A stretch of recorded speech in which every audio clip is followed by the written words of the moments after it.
supporting it. Let's turn to this Judge Kavanaugh thing. There's a new charge coming out from Michael Avenatti. He's got some woman who says, there were gang rapes at these parties. Kavanaugh's already denied this very forcefully. But here's Chuck Schumer talking about whether Kavanaugh, in the hearings that are supposed to be on Thursday, they're very upset too because the Democrats say there is going to be a vote on Friday no matter what. Let's see if they stick to that. Here's Chuck Schumer talking about whether at these hearings Kavanaugh has the presumption of innocence. It's not a legal proceeding, it's a fact-finding proceeding. We do this with every major nominee. And countless times, I think 10 times in the last year, when new information comes up, the FBI goes again and does its background check. This is standard operating procedure. And the question looms, why are our Republicans deviating from here? This is not a criminal trial. This is not this is to find the facts. You have two diametrically opposed stories. And there are two issues. A, which story is right? And if Dr. Ford is telling the truth, then Judge Kavanaugh's credibility is in great question. So do you agree then that he has the, quote, presumption of innocence? I agree that that's a criminal trial. What I believe is we ought to get to the bottom and find the facts in the way that the FBI has always done. There's no presumption of innocence or guilt when you have a nominee before you. So let's bring on Jenna Ellies. She's the director of the Dobson Policy Center, a contributor to the Washington Examiner, the Federalist, and our own Daily Wire. Her book, which we had a long interview about, you should go back and find that because it was a really good interview, is The Legal Basis for a Moral Constitution, a guide for Christians to understand America's current constitutional crisis. Jenna, good to see you. Good to see you, Drew. Thanks for having me on. Well, I feel at this point we should charge you rent on the studio. We talk to you so often, but what did you think of what Chuck Schumer said? This isn't a legal trial, so he doesn't have the presumption of innocence. True or false? False. And he's definitely speaking out of both sides of his mouth because individuals have constitutional protections regardless of the context of a Senate confirmation or a criminal trial. The fact that he's saying there's no presumption of innocence, yet we're going on this fact-finding mission and somehow we can determine what the truth is, there's always the presumption of innocence. There's always fundamental fairness. There's always constitutional protections, particularly when we have a Senate confirmation hearing. I mean, the presumption of innocence is so basic to our system that it's not even mentioned in the Constitution, right? They just mention due process, and then out of that grows the presumption of innocence. Have I got that right?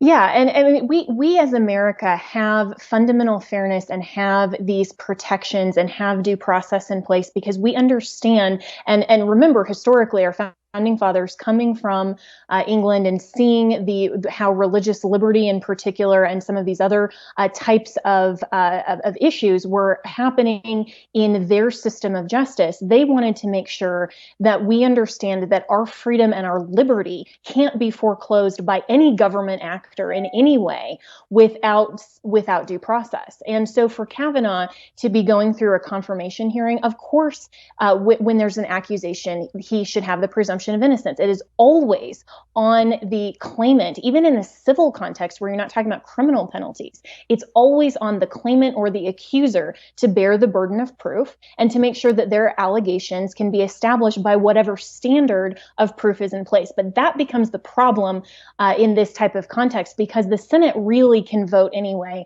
that it wants. And are any of us really thinking that the senators, especially the Democrats, are going to be swayed in any way by whatever testimony comes out on Thursday? No, this is a campaign against Kavanaugh because the fundamental issue here is to not have a conservative majority on the court. If it had been Kavanaugh, if it had been Amy Coney Barrett, whoever Trump would have nominated, they are threatened by their activist majority, and they would have targeted and tried to derail and delay any confirmation. This isn't about truth. This is about politics. Why do you think it is that Roe v. Wade is the big scare tactic? Why do you think that is the thing that is at the center of everything? How did that get to be the center of everything? Well, because if we look back at the cultural problems and the issues here with the sexual revolution and the progressive left, they have targeted the institution of the family and the institution of the church for the last 50 and 60 years. And abortion as a method of birth control is central to their line of thinking to attack the family, because we have to be able to have sex without consequences.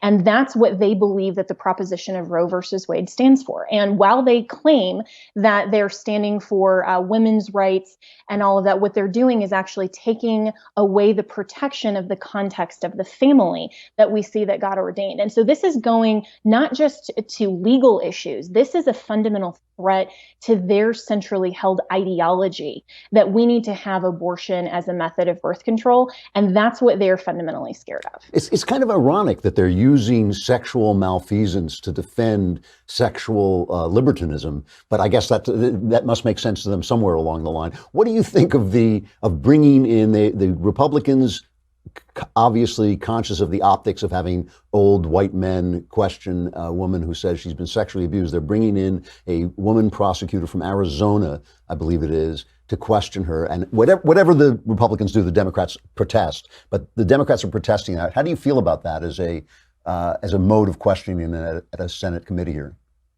I think it's fine. I mean, the Senate at this point, of course, the Republicans and Chuck Grassley in particular are going to be very concerned about optics. And I think that it's fair that because they want to take seriously these allegations, then they're bringing in someone who is a sex crimes expert who is able to then lead that type of line of questioning so that it doesn't appear like the senators are bullying her in any way. And so to have somebody who will come in and be fair and objective in terms of the line of questioning, that's probably a good strategy. And the Senate can actually perform the process however they want. A confirmation hearing isn't even constitutionally required. So the fact that Mitch McConnell is saying, okay, we are done, we're holding the vote on Friday, that's a great idea to just stop the nonsense, to say we're voting.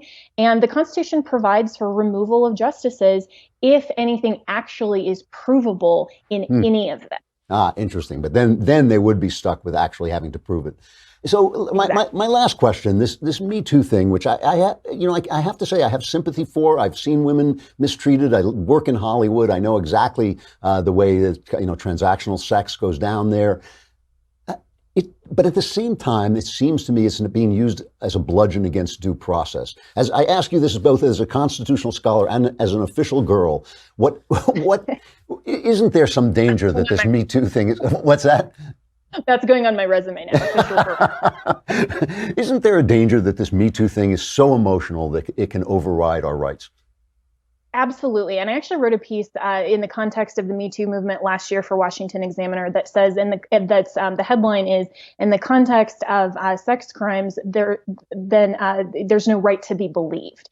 And that's really the problem here, is that as an official girl, I have a huge problem with having any sort of allegation just be believed on face. That goes flagrantly against our constitutional protections and the interest of liberty. Because what if the tables were turned? What if we were back in, what the feminists claim the 1950s were so oppressive, and that any man could simply claim anything about the integrity and the sexual integrity of a woman? Would we want that? Would we want a man to be able to say that and everyone just believe that about our integrity? Absolutely not. So why are we now in 2018 turning the tables and being so anti-man and also anti-women to just say that any claim has a right to be believed? That's why we have the process. That's why we have a court of law. That's why we have the legal system.